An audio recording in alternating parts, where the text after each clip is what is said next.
అంబేద్కర్ కోనసీమ జిల్లా రామచంద్రాపురంలో తాలూకా శెట్టి బలిజ సంఘం సర్వసభ్య సమావేశం జరిగింది. పార్టీలకు అతీతంగా ఏకగ్రీవంగా నూతన కార్యవర్గ ఎన్నికలు జరిగాయి. రామచంద్రాపురం తాలూకు శెట్టి బలిజ సంఘం నూతన అధ్యక్షునిగా దొంగల శ్రీధర్ హాస్ ఎన్నికయ్యారు. కాజులూరు మండలం ఉపాధ్యక్షులుగా పెంకయ్య విశ్వేశ్వరరావు ఎన్నికయ్యారు.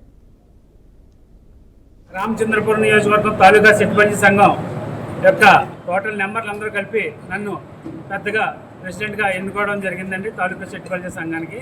అయితే ఈ సంఘం 1944 నుంచి కూడా మరి ఎంతోమంది పెద్దలు సేవ చేసుకుంటూ మా పూర్వీకులంతా కూడా ఈ సంఘాన్ని నాటకాలు వేసుకుంటూ అద్రుపై పోగేసి ఈరోజు ఈ బిల్డింగ్ని మాకు ఇక్కడ ఉండడానికి నివాసంగా కళ్యాణ మండపానికి ఎన్నో కార్యక్రమాలు చేసుకోవడానికి ఆవాసయోగ్యంగా మాకు గతంలో 40 నుంచో కానీ పెద్దలందరూ కూడా ఇవ్వడం జరిగిందటండి.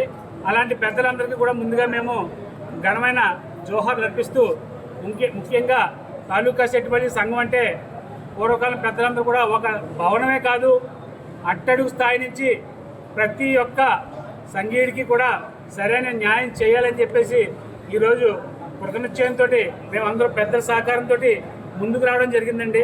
శెట్టి బలిజ సంఘ భవనంలో యొక్క తాలూకా శెట్టి బలిజ సంఘీయులు అందరూ కలిసి నియోజకవర్గ స్థాయిలో ఒక సమావేశం ఏర్పాటు చేసుకోవడం జరిగింది. ఆ సమావేశంలో ఎప్పటి నుంచో ఆగి ఉన్నటువంటి ఈ యొక్క సంఘ పునర్నిర్మాణం అధ్యక్ష ఎన్నికలు నిర్వహించుకోవడం జరిగింది. అందరూ కూడా